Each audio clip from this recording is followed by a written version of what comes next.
The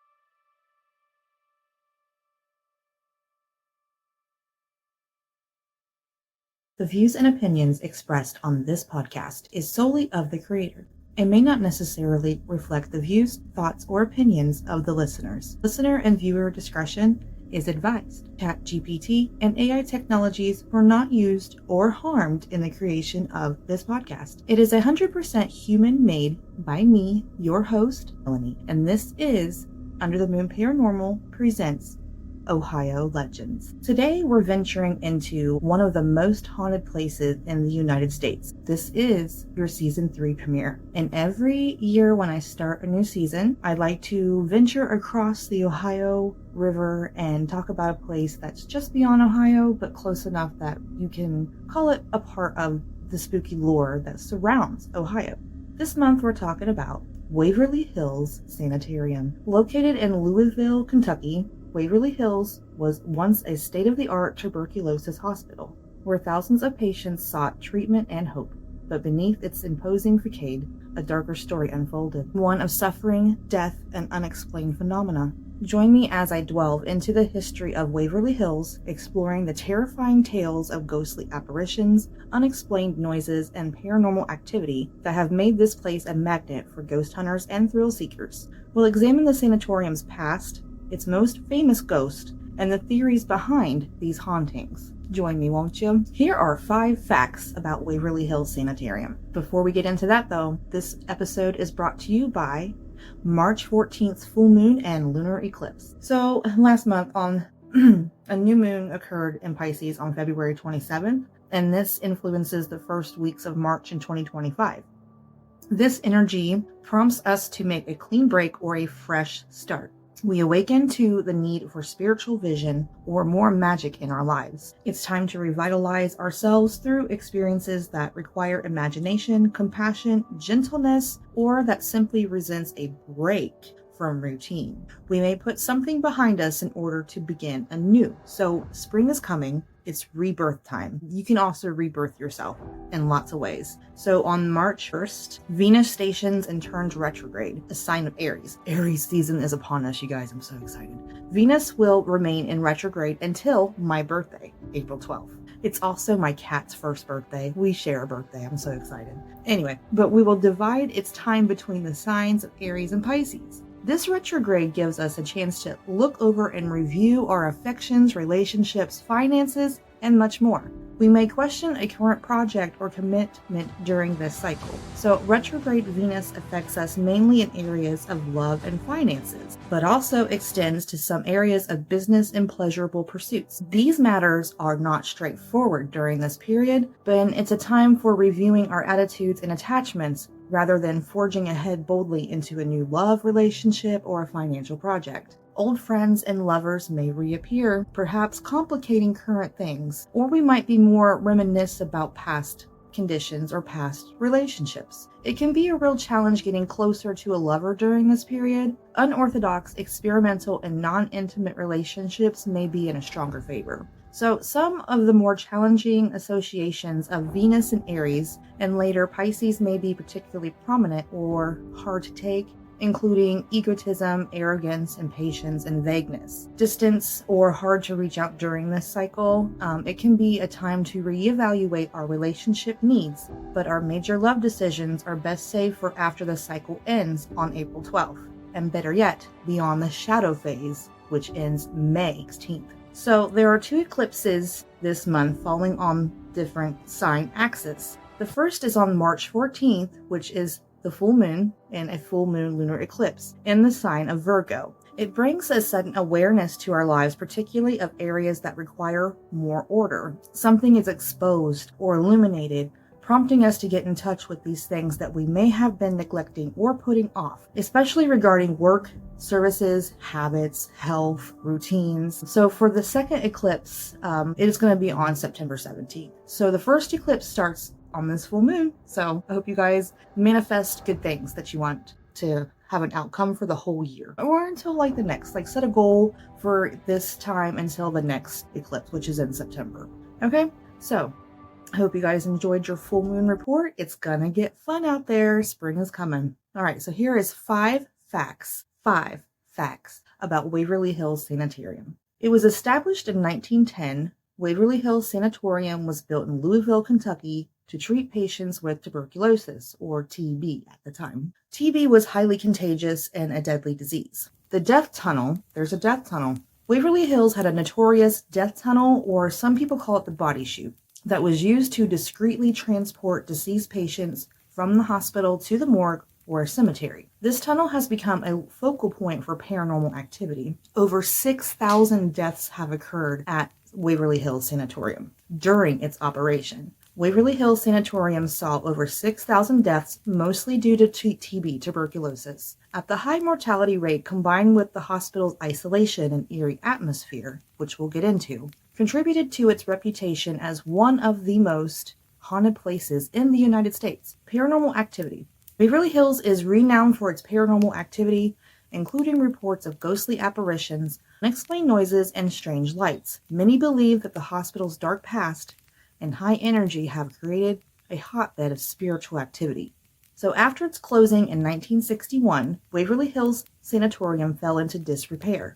So we'll get into what happened in the 60s later on in the episode, just to let you know. So these only scratch the surface of Waverly Hills' fascinating haunted history. So let's get into the history of Waverly Hills Sanatorium. The area known today as Waverly Hills Sanatorium was purchased by Major Thomas H. Hayes in 1833. As the Hayes family home, since any existing schools were a close distance away, Hayes decided to establish a one-room schoolhouse for his children to attend to, and he hired a woman named Mrs. Lizzie Lee Harris as the teacher. Mrs. Harris had a fondness for author Walter Scott's Waverly novels, which is spelled with an extra E. We don't know when they dropped the extra E, but it happened apparently. She receives Hayes' permission to name the schoolhouse Waverly School. He renamed his property Waverly Hill. So this is where it started. At the beginning of the 20th century, Louisville, Kentucky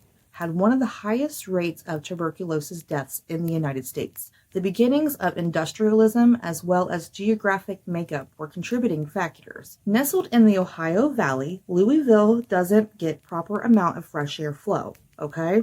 It's down in a valley. So, in an attempt to contain the disease, the Board of Tuberculosis Hospital was established in 1906. The search began for a proper location to construct the much-needed facility. Eventually, Hayes' property was chosen for several reasons. Its distance from the city, its pretty tranquil view. It had a beautiful view of the Ohio Valley Hills, as well as a high altitude which increased airflow. The board decided to keep the name Waverly, and it had a peaceful sound to it, so they kept the name Waverly. In 1908, ground was broken on what would become known as Waverly Hills Sanitarium. No one is really still sure how they dropped the extra E from where Hayes' Waverly Hill home sat. Over the next 2 years of construction, the 2-story wooden admission building, as well as the 2 connected open-air pavilions on either side, each housing 20 male and female patients, were built at the cost of $25,000. The new sanitarium was officially opened July 26, 1910. Due to the rapid increase of tuberculosis cases, the original hospital was soon to capacity, even with the building of additional pavilions, space for patients, and constantly at a minimal. The careful planning and construction began on a new 5-story brick and concrete sanatorium on March 1924. So the small building that they had originally built,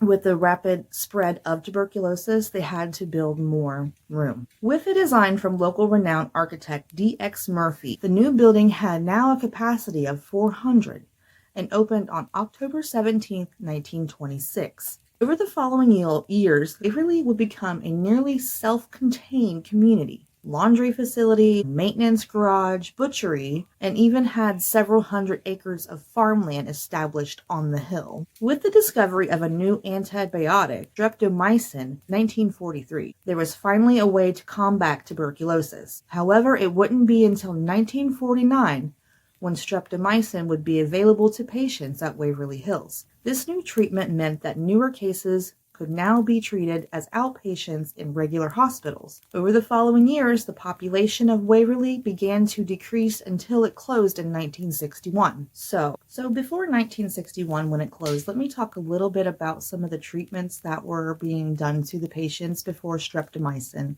was invented. There was no known cure at the time when this place opened, and although the disease had been around since the late 1800s, the source of the so-called white plague, is what they called it, wasn't very fully understood. However, doctors at the new sanatorium at Waverly Hills had noticed that the patients who were able to rest and had access to clean air and sunshine seemed to do better than the others. As a result, much of the treatment at Waverly Hills was based on what medical field researchers too referred to as good vibes, which stands for a fairly sharp contrast to the building's current reputation as a hotspot for the dead. So it was a good vibe treatment. They just kind of had these open air pavilions where they put their beds out there, and it was just open and exposed. The location of the hospital was really meant to contribute to that peace and good vibe effect. The original facilities were like I said, large open air pavilion. So the other treatments conducted of vitamins such as vitamin A, vitamin C, and protein, and lots of bed rest. So these people were resting a lot, getting vitamins, fresh air, sunshine. Obviously, these treatments didn't really cure the disease. It just made them more comfortable. But the goal was to reduce suffering. So most importantly, it helped stop the spread of infection because they were so isolated at Waverly Hills. So let me just tell you, okay, not a lot of bad things happened at Waverly Hills. We are going to talk about a couple of ghosts, but most of the ghosts happened after it was something else in the 1960s. So we're going to get to that, okay? Bear with me. We got to get through the history of it. So there was also this treatment where they thought if they collapsed a lung, literally collapsed a lung, it would help the patients breathe better.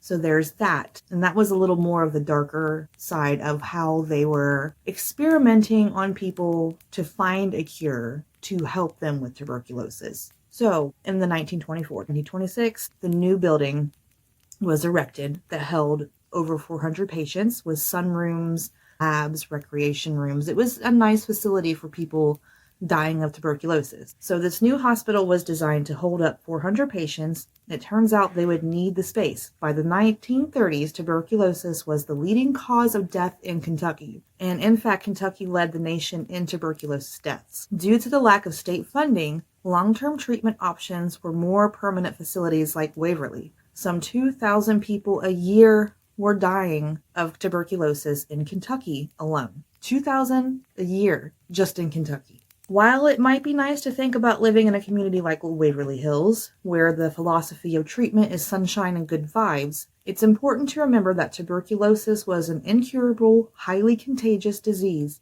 that was spreading at epidemic proportions. If you went to Waverly as a patient or as a doctor, a nurse, cleaning staff, you were not coming home. You were not coming home. You were living at Waverly. As Waverly Hills site explains, the sanatorium became self-contained community for not only their patients, but also the families of those committed to its care.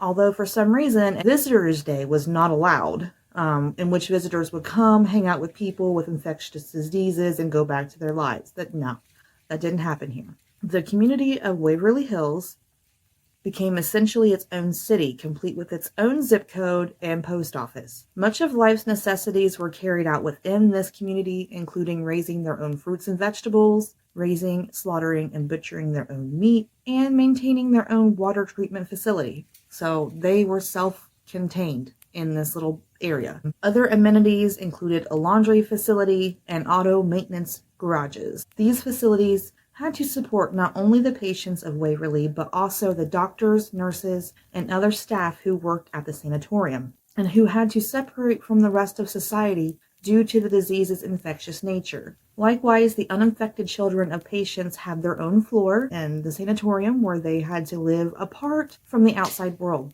So let's say that you are a 5-year-old child and your parents get tuberculosis. You are all sent to Waverly Hills, but you're separated from your parents. They're on the floor getting sunshine and good care, and the little kids are like on like the 4th floor with the roof, and there's like a little playground on top of the roof. It's kind of like you have to thank these people that worked at the sanatorium and doing the research that they did to find the cure that stopped tuberculosis. So, while it's nice to imagine Waverly's philosophy of making things as pleasant as possible for their patients suffering from tuberculosis, the fact is there's a limit to how pleasant you can make life for someone who's constantly coughing up blood and mucus. So while it's true that most common treatments were exposure to sunlight, bed rest, healthy foods, and fresh air, records show that several other methods were applied to patients, including surgical methods that were cutting edge for the time. But it might sound barbaric, me retelling it to you today.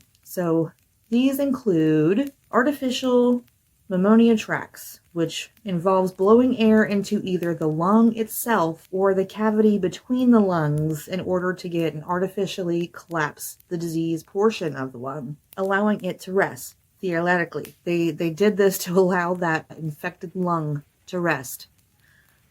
Allowing the lesions caused by tuberculosis to heal. Patients who were unlikely to survive this procedure tried to maximize rest to their lungs by lying on the side mostly affected by lesions, restricting movement of the diseased lung naturally with a posture and gravity. For some time, a common place of surgery for the treatment of tuberculosis was thoracolastropy. I'm not good at pronouncing names, you guys know that, which involves the removal of multiple ribs with the intention of collapsing the lung.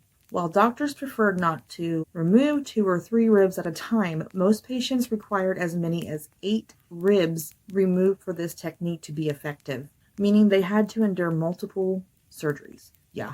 So back to that body shoot. Let's talk about that a little bit. It's impossible to say how many people died at Waverly Hills. There's a new Apex where they're trying to document every single person. They are still working on it, and that will be in the links in this episode description. You know that. You know the drill. So during its time as a tuberculosis hospital, the fact is that during the years of operation, tuberculosis was the leading cause of death in Kentucky, like I said.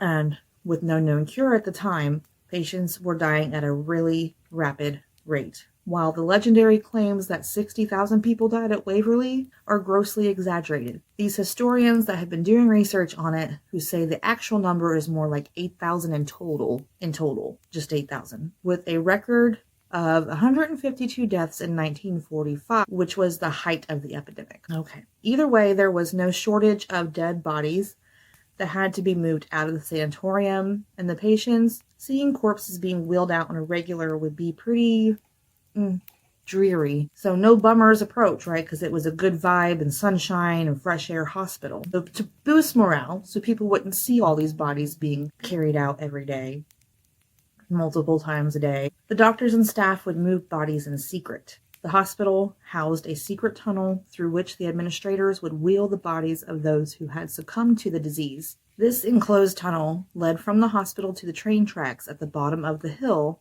where the bodies could be lowered into trains that would carry them away. Perhaps needless to say, this grim passage earned itself an equally grim nickname, the body chute. So, although Waverly Hills did their best to make life as comfortable as possible for their patients and their families, nothing was going to truly make things better until the cure for the disease was found. So, streptomycin, that was an effective combat against the infectious disease. However, Kentucky historian explains in this little snippet here, this treatment wasn't made available to patients at Waverly Hills until 1949, and it was discovered in 1943. Once it was, though, new patients could not be treated as a regular hospital as outpatients. Slowly but steadily, the population at Waverly Hills was decreasing, but in a good way, not through the body chute, okay? They were leaving through the front door with their families because they were cured. The number of patients dropped from 373 in 1950 and to 293 in 1960. And then in 1962, Waverly Hills closed as a tuberculosis hospital, and all of its patients were transferred to a regular hospital. So the buildings, it sat empty, and then it was reopened in 1963 as the Woodhaven Geriatric Center, a live-in nursing facility for elderly patients with dementia, mobility issues, and severe mental disabilities. Woodhaven operated in this capacity until 1982, when it was closed by the state. A grand jury found multiple instances, I can't pronounce that word, of patient abuse and signs of neglect of the facility itself. Woodhaven was closed and all of its patients were transferred to another care. So a little bit more about Woodhaven. The nursing home, primarily treating aging patients, it wasn't very good to people. They were just left there in their filth. They weren't taken care of, and that kind of started the creeper ghost, and what they say is Timmy. A lot of people say Timmy's ghost started when it was a tuberculosis hospital, because he was a child that passed away there from TB, but there's no record of it anywhere. And then some people say that he was a mentally disabled patient that passed away at Woodhaven from neglect. So I'll let you all be the judge. Okay, so in 1996, Robert Aberhasty bought Waverly Hills. His intentions were to conduct the world's tallest statue of Jesus on the site, along with an arts and worship center. So it was going to be a fucking mega church. I am so glad that didn't happen. This statue was inspired by the Christ in the mountain in Rio de Janeiro. Thank God that didn't happen. The first phase of development, coming in a cost of $4 million, would have been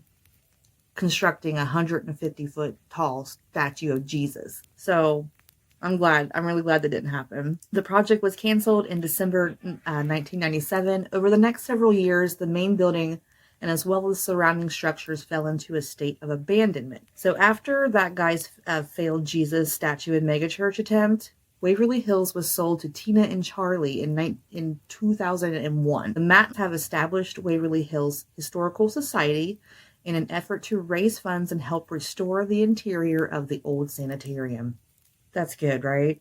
These guys are really doing great things. They've established funds, and they do offer tours and annual haunted house held on the main building first floor, as well as private events in the restored laundry room. So to book your own tour of Waverly Hills and private investigation, I'm going to leave a link to the website for Waverly Hills in the show notes. All right, so let's get into some of these ghost stories about Waverly Hills. Okay, it's no surprise, considering one of the most haunted places not only in Kentucky, but the United States, despite it being founded on the principles of feeling good all the time, no matter what your lungs are doing. It's still a big spooky building where thousands of people died before being wheeled through the body chute. When they got their ribs removed or their lungs collapsed, various ghost hunters and spook chasers like myself have reported encountering all sorts of creepy phenomena within the halls of the long-abandoned hospital. So you've got your old standards like unexplained footsteps and slamming of doors where there's no doors anymore. Weird noises like beeping machines. You hear like old medical equipment and so on. Obviously, as Waverly Hills was a hospital, the sounds of screaming patients is also to eliminate the long empty rooms. Not just screaming. I don't think the tuberculosis patients were screaming that much because, they could barely breathe. So the screaming you're probably hearing is the dementia, the elderly, and the mentally disabled people that were there at Woodhaven. That's my thought on that. Woodhaven caused the hauntings, not the TB hospital. That's my statement right there. So the hallways are said to be the scene of phantom shadows running around. And of course, there are numerous reports of footsteps, voices, other sounds within the hallway known as the body chute. I mean, I can see the body chute being haunted. That's just spooky looking. I wouldn't want to go down there. Would you? Let me know in the comments. Would you go down the body chute by yourself in the dark? So, sightings of a more specific apparition, including a ghostly hearse seen dropping off coffins at the back of the building, a woman with bleeding wrists begging for help, and a man in a white coat seen wandering around a trashed kitchen full of broken windows and destroyed furniture, and accompanied by the scent of food, the phantom food smells. Let's see here. Now, there's a couple of rooms that are haunted. We're going to talk about room 502 first. Okay. The stories say that a nurse was found in room 502 in 1928. Or what is the other room number that they say she's in? 428 or 502. So let's talk a little bit about her. She's probably the most infamous ghost of Waverly Hills. It involves a young girl who died in room 4504. 502. According to reports, the girl was a patient at the sanitarium in the 1920s or 30s. Okay, so there's two stories about women. Let's talk about 428 first, and then we'll go to 502. Okay, so 428 ghost. It's a ghostly apparition. Many have seen the ghostly figure of a young girl, often accompanied by a strong scent of flowers or perfume. Unexplained noises. Visitors have reported hearing strange noises such as whispers, giggles, and footsteps coming from room 428. A mysterious shadow. Some have seen the shadowy figures or silhouettes in the room, often accompanied by an intense feeling of dread or unease. So people have got audio recordings of the young girl's voice, photographic evidence visitors have taken of the room capturing unexplained orbs, mist, or shadowy figures. So while the true identity of the girl who died in room 428 remains unknown, several theories and legends have emerged from it. She could have been a tragic death under tragic or untimely circumstances, leading to her spirit to become trapped in the room. She could be a lost child. Others speculate that the girl may have been a lost or abandoned child who had died scared and alone in the hospital. Regardless of the truth behind this ghost story, room 428 remains one of the most haunted and fascinating areas of Waverly Hills Sanitarium. So we're going to go talk about the nurse in 502. This one is actually documented as fact. So, a nurse was found in room 502 in 1928 having hanged herself from a light fixture. Apparently, she was in despair over finding out she was pregnant out of wedlock. Another nurse who worked in room 502 in 1932 said to have thrown herself off the roof patio onto the ground below. And I'm going to find it, I'm going to put it right up here, a creepy picture of her sitting on that roof where she jumped. So 2 different nurses died in the same room a few years apart. So was she thrown off the roof onto the ground below? Some say she was pushed by a ghost or by the other nurse ghost or by a doctor. Who could say? Some pregnant visitors that come to this room have felt extremely uncomfortable, while others have felt supernaturally compelled to jump from the window, even to the point of having to be talked down. So some people say that her spirit, the girl in 1928 that unalived herself, she was pregnant by one of the doctors. She also had tuberculosis. So you just figured that out why she did that. That's sad. So the truth about it is, the legendary 5th floor of Waverly Hills was not at any point used to house or confine mentally ill patients. Its residents were just as free to move around the floors as patients on any other floor. In fact, the floor was designed for this exact purpose, with 2 wards centered around the nurses' station that were glassed in on all sides in order to maximize sunlight, according to Waverly Hills' treatment philosophy. These glassed-in wards did, however, lead to rooftop patios such as the ones of the legends say where the nurse jumped from, and from which the visitors allegedly have felt compelled to leap from. So, to further kill the buzz here, there are no records of any nurse suicides during the Waverly Hills years of operation. And what's more, the room 502 has no means by which a nurse could have hung herself in. So the room has no rafters, no sprinklers, no pipes that exit the room. Now, they weren't added until the 1970s. The light fixture in the room is far too delicate to support the weight of a person. And the only source ever cited by people telling these stories of room 502 are now deceased former staff members who could have been in elementary school age at the time the nurses' alleged deaths. Okay. So there's the fact on room 502.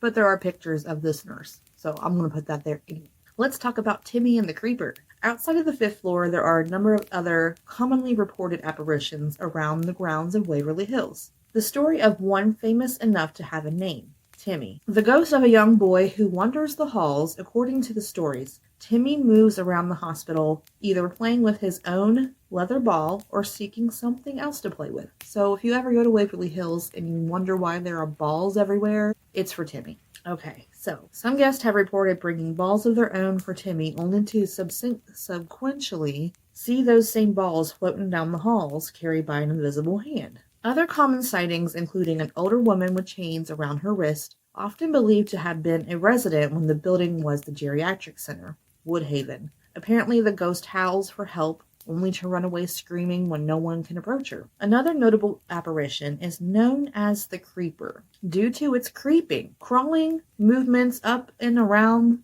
the walls, the ceilings, and the floors. He's a weird, like he's walking on ceilings, walls, floors. He walks on everything, on all fours. So the Creeper, due to its creeping, is said